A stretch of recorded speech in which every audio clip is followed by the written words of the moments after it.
Bienvenue sur ce nouvel épisode de Cosmogonie Story. Il sera consacré à la troisième partie des Atrides, Oreste. Oreste est le fils d'Agamemnon et Clytemnestre. Lorsqu'Agamemnon part pour la guerre de Troie, Clytemnestre et son amant Élyste règnent. Et à son retour, ils ne veulent plus lâcher le pouvoir.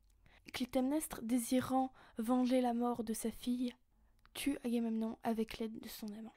La seconde fille de Clytemnestre, Électre, sachant que sa mère va s'en prendre à son frère Oreste, envoie Oreste chez leur oncle. Oreste grandit tranquillement auprès de son cousin Pylade, jusqu'à ce que vienne la question. Doit-il venger son père? Doit-il tuer sa mère?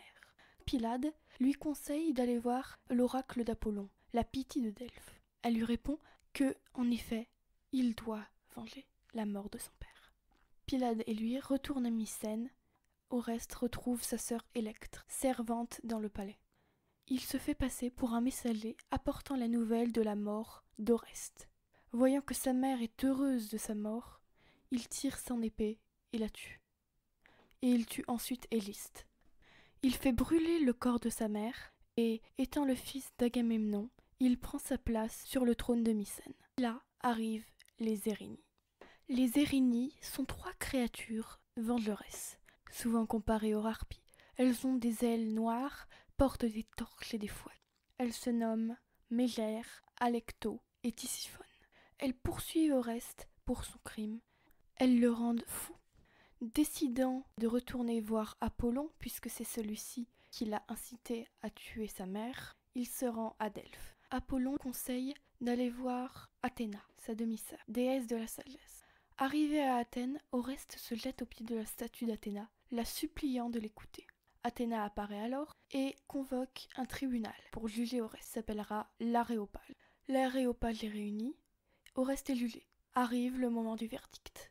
Les suffrages condamnant Oreste sont en parfaite égalité avec ceux qui l'acquittent.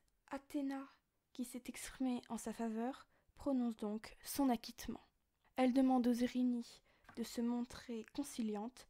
En compensation, elles seront honorées dans la cité. C'est ainsi que ces créatures assoiffées de sang se transforment en Euménides, dont le nom signifie les bienveillantes. Pour son crime, Oreste doit se purifier. La purification d'Oreste met un terme au cycle infernal qui frappait les Atrides. Oreste peut maintenant épouser Hermione, que Ménélas, le roi de Sparte, lui avait promise. Il monte ensuite sur le trône d'Argos et de Sparte et gouverne 70 années durant. Oreste meurt en Arcadie à l'âge de 90 ans, mordu, dit-on, par un serpent. Et c'est ainsi que se termine la malédiction des Atrides. J'espère que cet épisode vous aura plu. Si c'est le cas, laissez un commentaire, un pouce bleu et abonnez-vous.